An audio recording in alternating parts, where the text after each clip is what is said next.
Today, we welcome you, sir. Member of the panelists who will be part of the discussion, we also welcome you. Ladies and gentlemen, a big mbula vinaka to you all.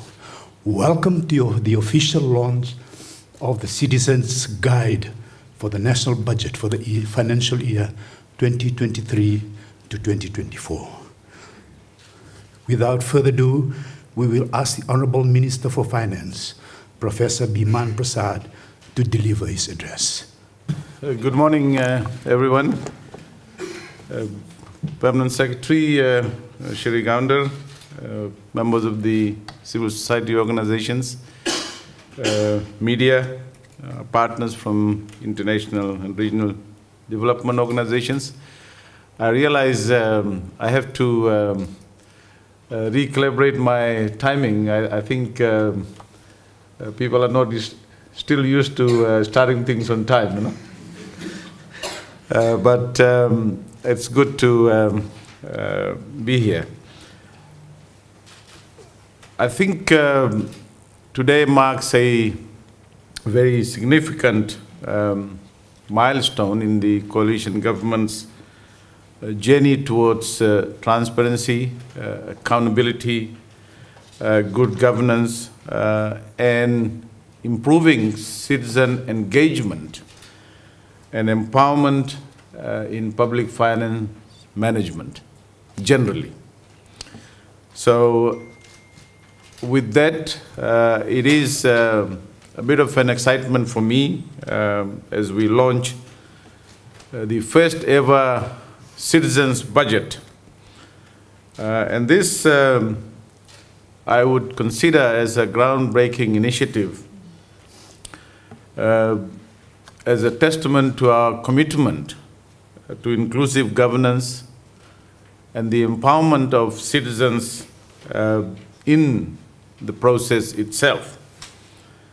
And I want to take this opportunity, I think it's important that I do that, to thank the Permanent Secretary, Shri Gounder, and his very competent team within the Ministry of Finance.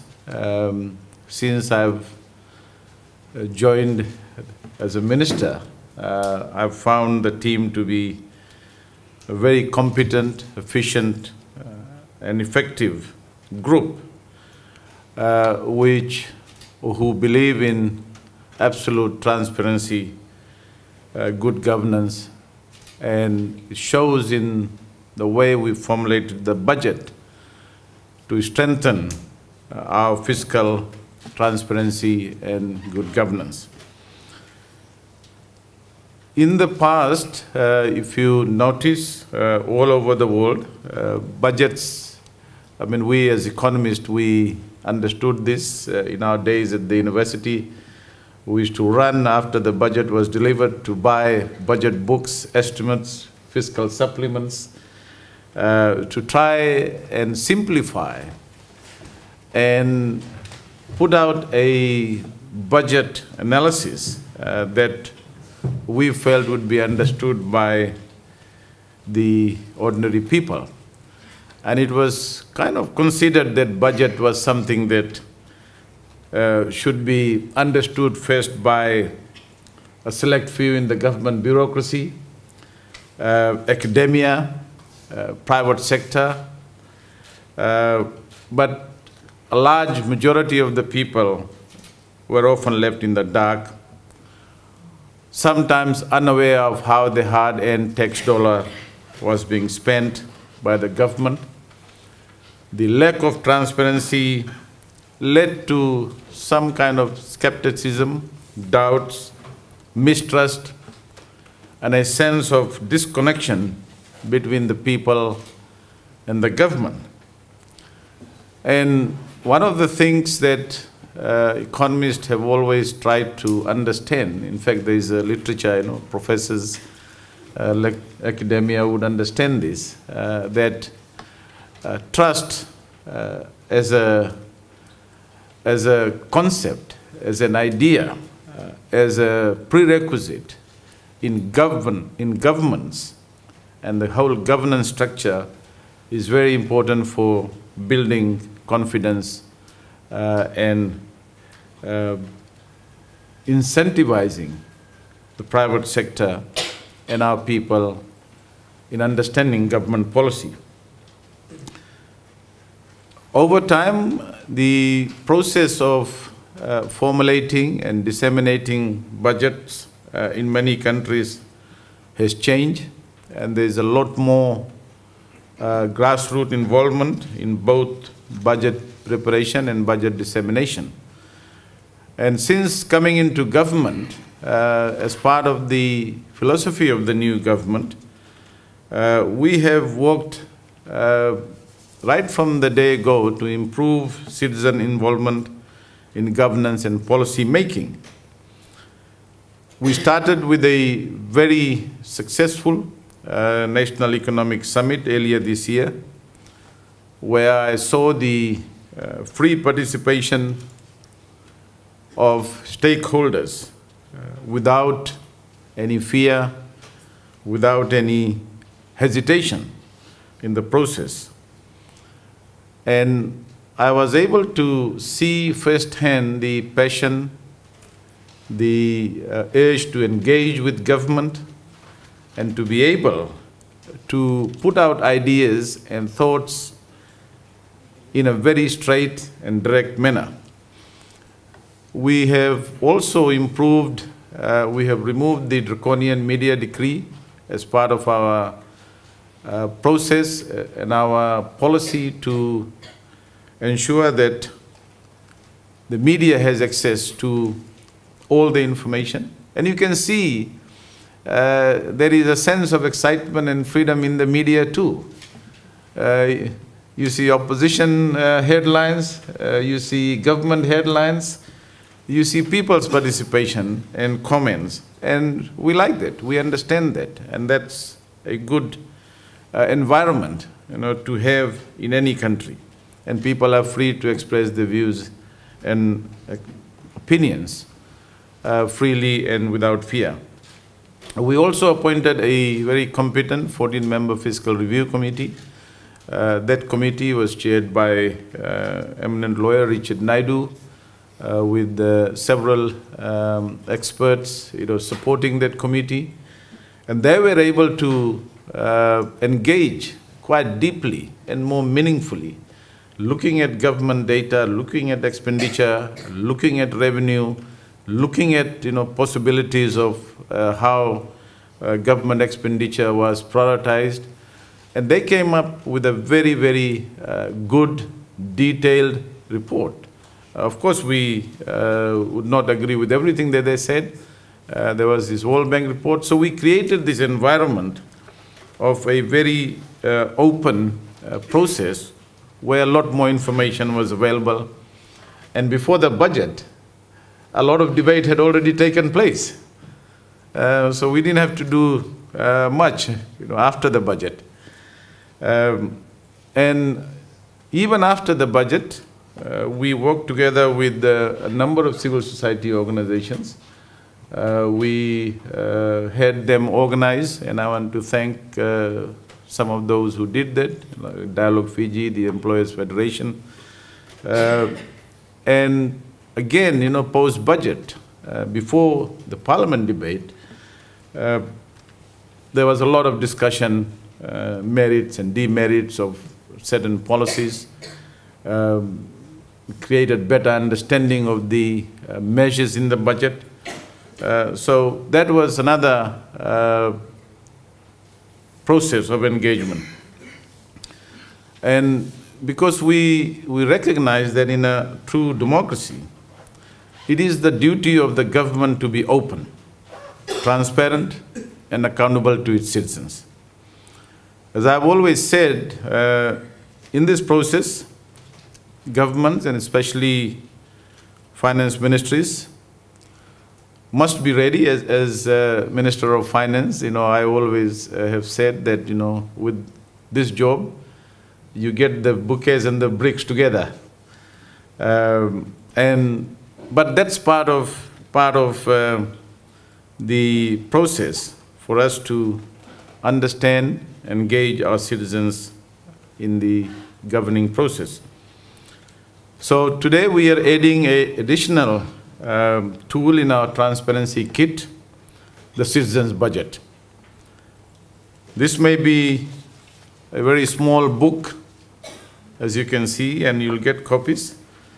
But I think that this is a paradigm shift in the way that this government, the Ministry of Finance, is trying to engage our citizens.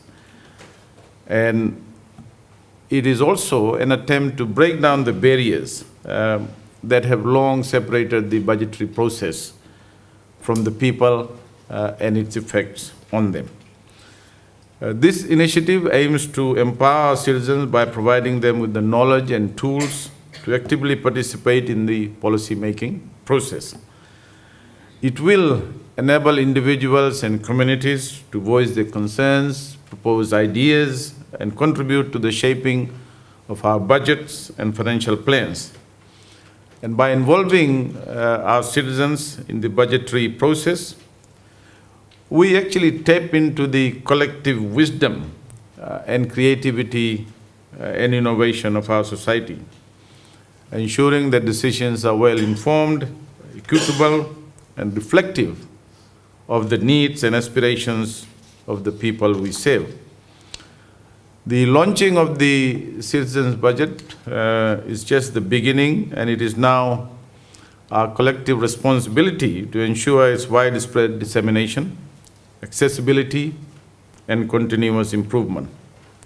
That is why we have invited all of you, especially our civil society organizations, academia, and other key stakeholders involved here today, to help us with the dissemination and, of course, the media of this critical information.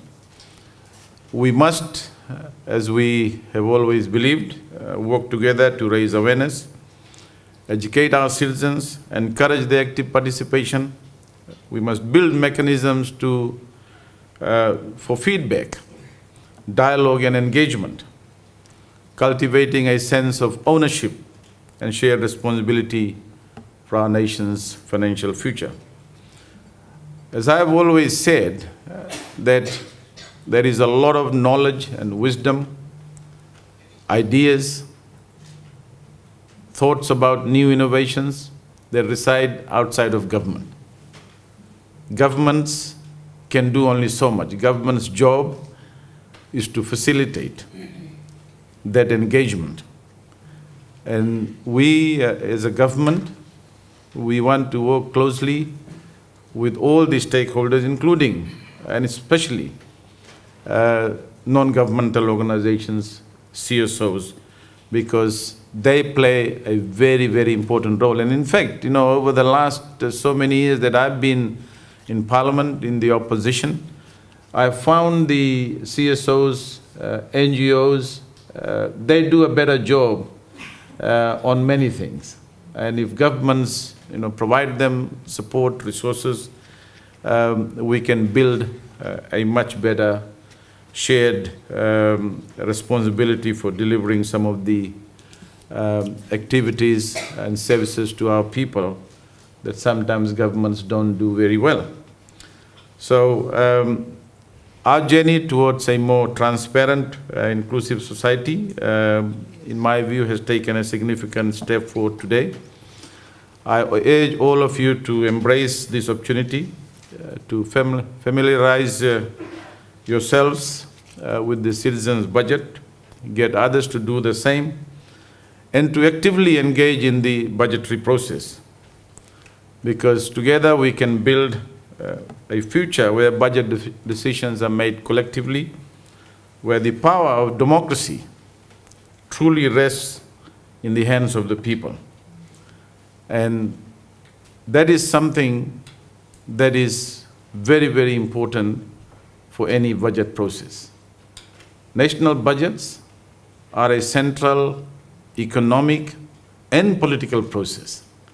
And therefore, the engagement of our citizens and our ability within the Ministry of Finance to put something like this for our people demonstrates that we recognize and understand why it is a central economic and political process and why the engagement of our people and their understanding of the budget process and what's in it is crucial, not only for the delivery and implementation of the budget, but also for an understanding of what it means for our people generally.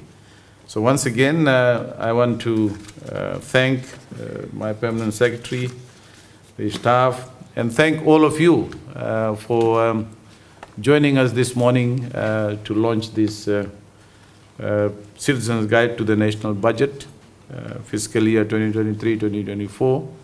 And I'm happy and pleased to commend this to you. Thank you.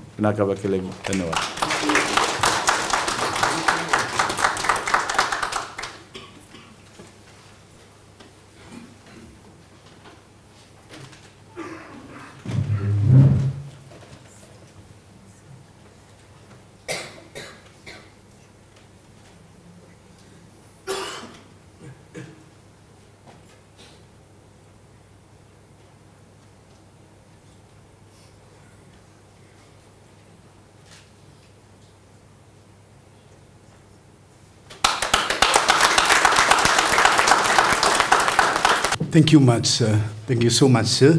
Ladies and gentlemen, let us give another big hand of appreciation. We have officially launched our Citizens Guide. Now we come to another interesting part of our discussion today, and we will invite our panelists who are seated right in front of us here this morning. They are given 2 to 3 minutes, I'm told, that they will share their own views and opinions for the budget. Now, the first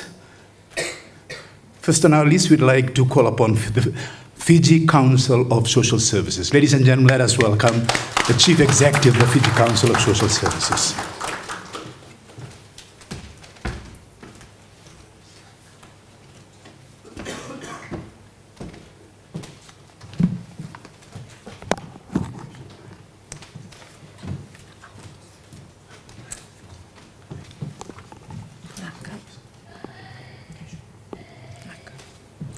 The Minister, Professor Biman Prasad, PS, Shiri, and officials from the FNU and USP, as well as CSO colleagues from Dialogue Fiji and CCF. I'd like to share that, you can imagine my surprise and my delight when I received a rather formal invite to attend the launch of the Citizens Guide to the national budget from the Ministry of Finance last week. I'm not sure about the rest of my CSO colleagues, but I was completely over the moon about the news, and even if I didn't receive any invitation, I would still have celebrated with the FCOS family this amazing feat. In all of my 42 years as a citizen of this country, I have never heard of a government that had, on its own, worked to include citizens in what many consider is rocket science, the public finance management system, and specifically the budget. So this was why I was pretty delighted with the news. You will note that in 2020, FCOS worked with UNDP Pacific and the Pacific Islands Association of NGOs to produce a citizens budget guide as we embarked on the people's participation in PFM project. It was a difficult task, as you can imagine. Social workers trying to break down the budget, not a pretty sight, but we thought that it's quite, to ensuring that, citizens understood what government had to offer in terms of services and support for the year. I'd like to acknowledge Angela from Ukraine, who helped us all the way from Ukraine, but she's sitting in the room today. And she had a difficult task. And to be honest, at that time, we didn't anticipate that government would anyway respond to the efforts we were doing to include people who into the PFM. Of course, we had lots of help through or via the webinars we tried to organize and to open up discussions. And I remember that the first one that we organized had the now finance minister as one of the guest speakers. So forgive us for our tardiness this morning, our government colleagues, particularly in our attendance. It may signal to you just how much today's launch took us by surprise. I mean that in the nicest way. We are looking forward to perusing this document with our members. Some of our members are here, especially now as we have moved into the aspect on strengthening the oversight of citizens in the PFM. May I take this opportunity to heartily congratulate the Ministry of Finance, in particular Shiri, and his team for working very hard on this document. It looked very simple. And I might admit a little bit more simple than the 2020 attempt by FCOS to do a citizens budget guide. It is a clear demonstration of government's intention for inclusive governance, participative democracy, and in particular transparency. We often talk about people-centered development, and sometimes if we don't unpack what that means, it's just a catchword. But today is a clear demonstration that the political will to ensure that this is realized is right here through this citizens budget guide. So, and it's also a clear sign for that this government is serious about rebuilding trust. So we thank you, and we think that it is a small step towards a journey that we should embark on as a country as we seek to rebuild democracy, genuine democracy, and building that enabling space and civic space for the participation of its citizens in building a better country. So with that, I'd like to ask us all to raise our hands, and perhaps not raise our glasses because we don't have that, but to thank the team with a round of applause.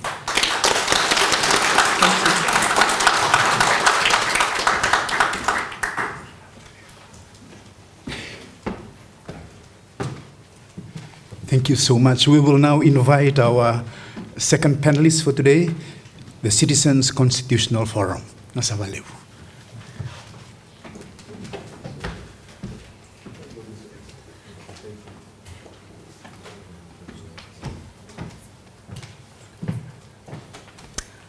Good morning, Bulavinaka to everyone. The Honorable Minister of Finance, Professor Biman Prasad, Permanent Secretary, officials who are in attendance with us today, members of the civil society organizations, and to you members of the public, very good morning to you all. I'd like to share the similar sentiments that were shared by my colleague, Ms. Vani Ratanasinga, that we acknowledge and thank the Ministry of Finance for Fiji's first citizens budget. For the Citizens Constitutional Forum, this has been a long time point of advocacy for an NGO such as CCF, FCOS, and others like us. We have time and time again advocated for provision of the citizens' budget. This has been part of our open budget survey that the CCF carries out every 2 years. And we are overwhelmed and thankful that the advocacy around this has come to fruition, and we hope that more collaboration with the government will bring forth many more progress in terms of public participation through democratic processes, such as budget processes. For CCF, we just wanted to shed a bit of light on the OBS, Open Budget Survey. The Open Budget Survey is the world's only independent, comparative, and fact-based research, which CCF has been working on since as early as 2014, 2015. And as I have mentioned before, the citizens' budget has been one of our key recommendations that we have been putting forth to Fiji's government since then. The survey, the OBS survey, focuses on transparency, public participation, and budget oversight. and for this provision of a citizen's budget, we hope that it strengthens the participation of members of the public in terms of being more effective, being more vocal in Fiji's budget processes, especially during consultations. We acknowledge the work of the Ministry of Finance in creating this first citizens' budget, and we hope, as we have advocated for such a long time, that this citizens' budget, as we have seen, is a less technical document, and it provides the citizens an idea of a better understanding of what has been included in our enacted budget. We look forward to working with the Ministry of Finance in strengthening public participation in budgetary processes. And we also hope that this particular citizens' budget moving forward will be provided in other accessible avenues, such as Fiji's diverse languages, as well as in inclusivity of our other communities. And in that respect, we hope to work with the government, and we wish the government all the best in moving forward. Naka.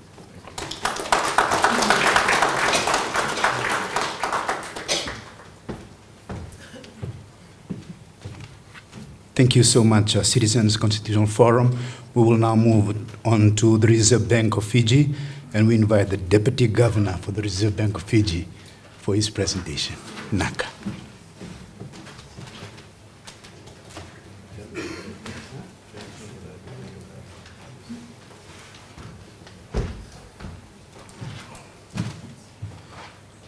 Honorable Minister, Permanent Secretary, distinguished guests, ladies and gentlemen, I'm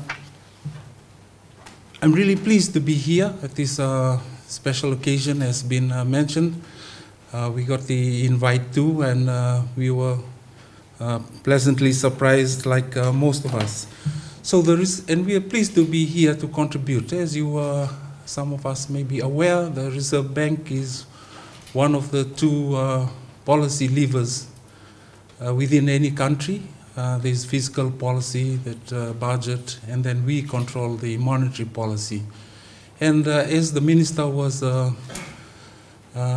in his opening remarks, those of us who work in this policy space, we know that with any policy, Minister characterized it as the bouquets and the bricks.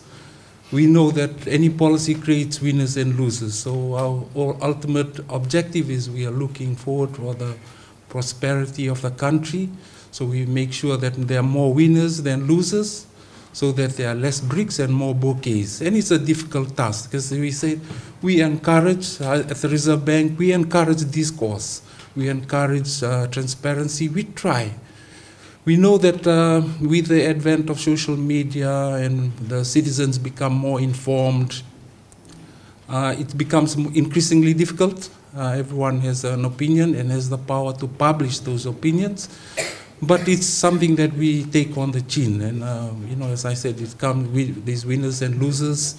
And, you know, so the challenge is around communication. And for us at the Reserve Bank, the integration with the Ministry of Finance and central government is very important to us. So we like to cultivate that relationship, make sure that, you know, we are on the same page and contributing positively towards the prosperity of the country. So we are indeed pleasantly pleased to be here. So I wanted to share a story that came, just a thought that came to me as I was listening this morning. And this was around the grog bowl not too long ago. It won't take too long. So I was sitting around the grog bowl, and a young gentleman asked me, being in the, you know, at the Reserve Bank, so he asked me, so he had just got paid his bonus. For his performance, and so he asked, so can you explain to me why does the government have to tax my bonus? can't they just tax my fortnightly pay and leave my bonus alone? So I had to quickly try to explain to him that it's all part of income, any income, because otherwise your employer might just give you $10 pay and the rest in R&R and avoid paying tax. And tax is important because that's what pays for medical services, the road that we go on, and everything else, the government, central government. So they need to get money, and that's where they get it from, so and share the prosperity. So I thought so then he sat down there mulling it over, and then he said, okay, sir, can the government therefore keep a running total of the tax that I pay so that I can approach them when there's potholes on my road and say, listen, I paid this much tax, can you come and fix it? And I said, okay, yes, but you know, the government looks after everybody. If we start taking an amount of tax we pay, someone may be taking a bigger tax bill and say, no, no, fix my road first. So he said, oh, okay, I understand. So this kind of thing is important. So I think just after this, I'll take a copy and I'll sit down with him and I'll go through the, you know, where government spends the money. And we can always agree and disagree, okay, this should be done, this, but ultimately, we are looking towards the prosperity of this country. So I really thank Shiri and the team and the minister for the leadership and for putting this together and for the invitation to be here this morning to share some thoughts. Vinaka.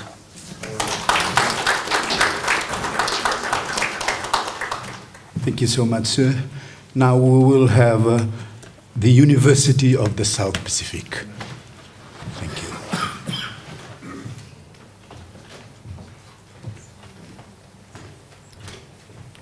Honorable Finance Minister, Professor Biman Prasad, and also the Permanent Secretary Finance, Sri Gowner, thanks for the invitation today. I came in as an observer of today's proceedings, and then I suddenly found myself become a participant. But that's okay, and I feel privileged to be here. So I'm a journalist by profession as well as a media academic. And for this reason, I really believe very strongly in the consultative process as well as proper communication. And as a journalist, our main function is to report in the public interest. And in my opinion, one of the most important documents, public interest documents, is the national budget, if not the most important. So if it's such a crucial document as far as the public is concerned, it is very important that genuine efforts are being made to communicate and decipher the document for the advantage of for the understanding of the general public. I'm not surprised by this initiative taken by the Finance Minister.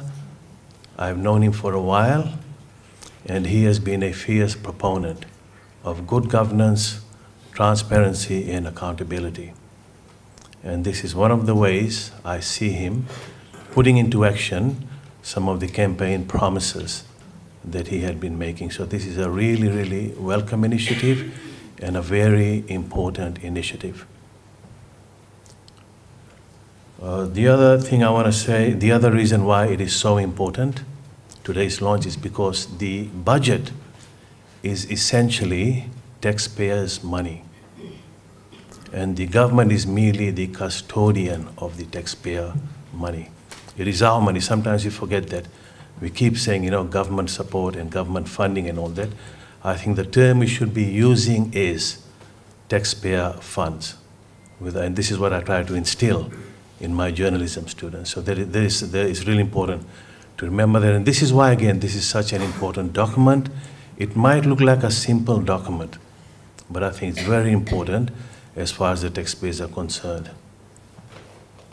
And I was able to cast my journalist eyes on the pamphlet, and I must say it's very well laid out, as well as very well explained in layman's terms. So that is also crucial. The other thing I want to commend this government for is the lifting of the Media Act.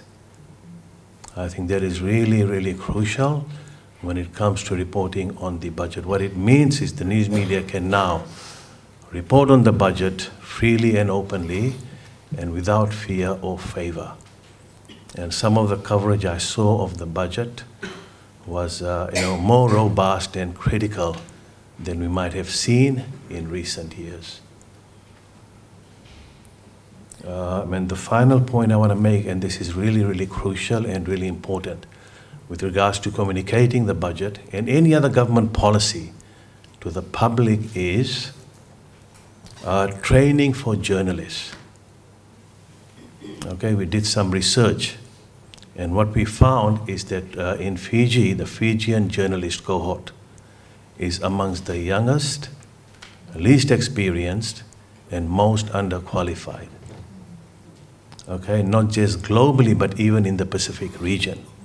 We have the youngest, least qualified journalist cohort. And one of the reasons I would say is because Fiji has one of the highest turnover of journalists in any Pacific Island country, and even globally speaking. And one of the reasons might have been because of the Media Act. Right? They were a bit concerned and maybe even scared about the consequences, and this is why we had such a high turnover rate. That's just one of the reasons. So the removal of the Media Act is really crucial for our country in terms of transparency and accountability that must be accompanied by providing specialized training for our journalists in finance and even the national budget. I think that previously there were a lot of promises made about training and development. The Media Act was called the Media Development Act, but our analysis found that there was zero government funding allocated to training or development, and I'm hoping that this might change under the new government that we have in place. Okay, so that's all I have to say today. Thank you so much, Finance Ministry staff and the Finance Minister, for this really commendable initiative. Ladies and gentlemen, we have two more panelists. We will now invite the Fiji National University.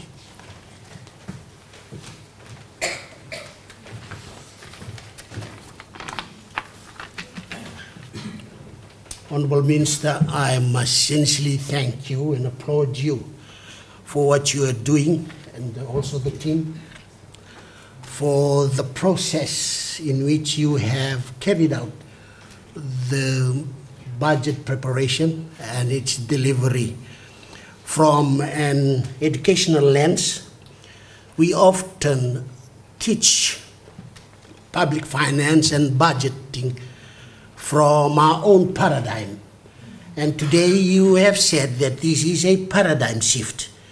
And I was just sitting here and thinking about, you basically have given us an idea about demystifying the resource allocation in a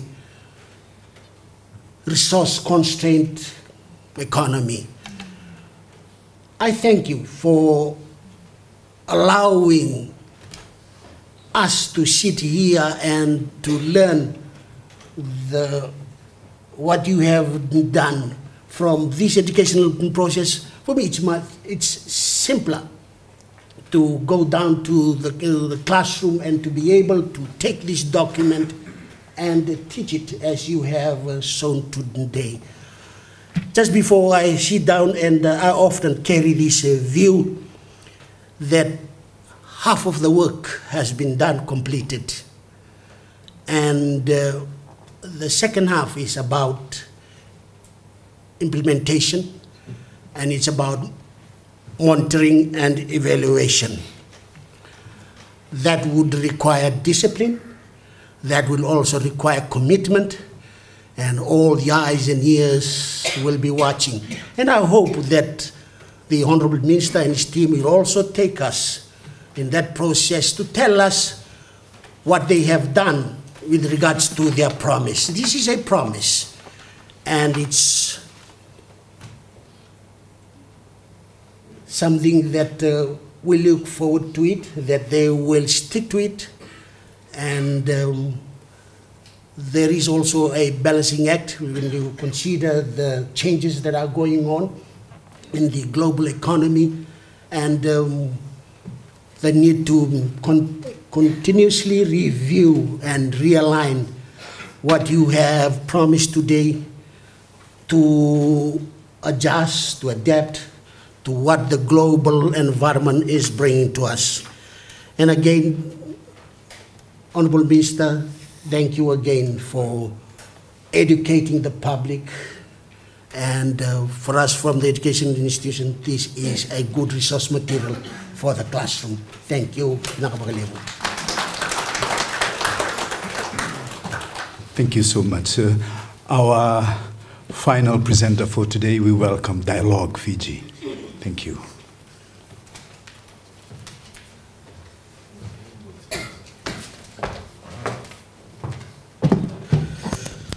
Thank you very much, the Master of Ceremonies, the Honorable Minister for Finance, the Permanent Secretary for Finance, members of the press, other distinguished guests, ladies and gentlemen. I'd also like to join the speakers that have spoken before me in commending the Minister of Finance for the launch of the inaugural Citizens Guide to the Fijian National Budget. I think this is an excellent initiative. As civil society organizations, we are obviously always in awe of initiatives by central governments to increase transparency, to make their policies and other initiatives clear to the people, and this is an excellent initiative that needs to be applauded. I'm mindful of the fact that we have been allocated 2 to 3 minutes to provide our opinions on the national budget. Now, I must confess that I haven't really prepared well for this because I've been sick lately, which is one of the reasons I arrived late. My sincere apologies for that. However, as I have stated before, publicly my opinions on the budget, I think in recognition of the fact that it was a delicate balancing act for government, the budget has been commendable. Personally, I've been a fierce advocate of expansionary budgets for some years now, and I was very pleased to see that, contrary to some of the insinuations that were previously being made, there were no, stringent efforts at fiscal consolidation. There was generally spending levels were kept high, and I think that will be a positive thing. I think for an economy like Fiji, the state will need to perpetually drive the budget, drive the economy, and this will have to continue. As far as some of the revenue generation measures are concerned, one of the things that we had advocated for was the imposition of further indirect taxes on the tourism industry. One of the things that we have seen lately is that the demand has really shot through the roof. If we look at the occupancy rates at our tourism facilities, different accommodation facilities, it is very high. And I think what has been rather shocking is the fact that the average price of rooms, even for some of the worst rooms that we have in the country, has been around $437. So what is very clear is that some of these operators are making super profits. So it makes sense to tax them indirectly. When it comes to some businesses, like for instance tourism sector, it is a more effective form of taxation. So one of the things that we had said could be done was the reimposition of service turnover tax, reimposition of ECAL, which potentially could have raked in around $200 to $250 million in this fiscal year, if you look at the sort of economic activity that is happening in that sector. But all in all, I think what is happening in the tourism sector is very positive. The almost relentless increase for the past 19 months or so since Fiji has reopened for business, the demand has continued to grow, even though the economic conditions in some of our most important markets in Australia and New Zealand has not been ideal lately. However, the demand has continued to grow. So we are hopeful that that is going to drive growth this year and for years to come.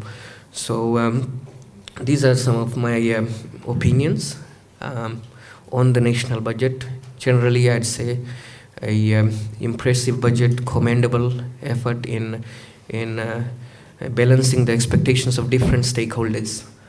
And I think the Minister of Finance deserves full accolades for that, for being able to achieve that. So once again, I'd like to echo everybody else that has spoken before me, commend the ministry, the minister, of course, for his very refreshing approach to engaging with different stakeholders, and also increasing transparency of the budget process and the different budget documents that are there.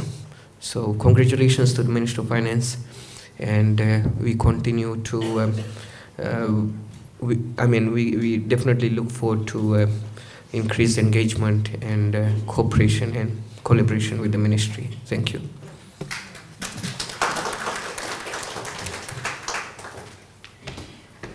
Thank you so much, Dialogue Fiji.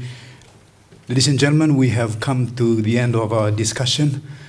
I know that some of us are burning with a few questions. The 6 panelists have just done their presentation. We'll invite just one question from the audience. It'll be unfair if it goes one way. Whichever panelist you wish to ask a question to.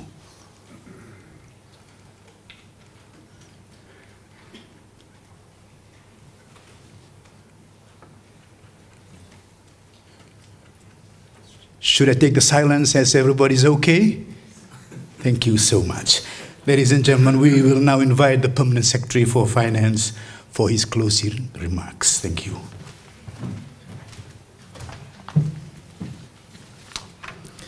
Thank you very much, ladies and gentlemen, Honorable Deputy Prime Minister, Minister for Finance, Professor Biman Prasad, colleagues from the civil society organizations, the Deputy Governor of the Reserve Bank of Fiji, the colleagues from the academia, ladies and gentlemen, and of course my ministry staff. It's a great pleasure and a historic occasion for the Ministry of Finance.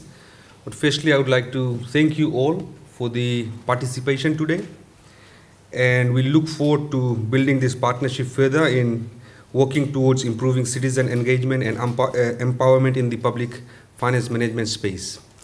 Ladies and gentlemen, the Ministry of Finance has embarked on a major public financial management improvement plan to strengthen accountability and transparency, improve the process around budget formulation, execution, monitoring and evaluation, tighten the appraisal and selection of public sector investment projects, work towards improving spending efficiency of taxpayer funds and value for money, strengthen internal audit, functioning and external scrutiny of government finances, and make the entire public finance management framework more inclusive with greater citizen participation. As part of this process, we are overhauling and strengthening the legislative framework governing public finance management.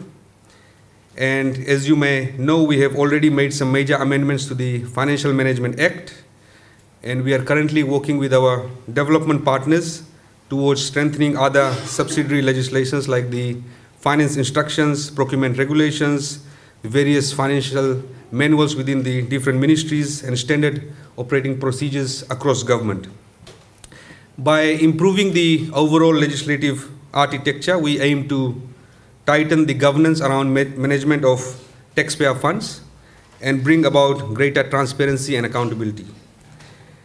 As was announced in the budget, the Ministry of Finance is also working on a major upgrade of the whole of government accounting system by replacing the almost 2-decade-old FMIS and integrating with our payroll and budget system, as this will improve the availability of real-time financial data and also bring about better controls in terms of financial management.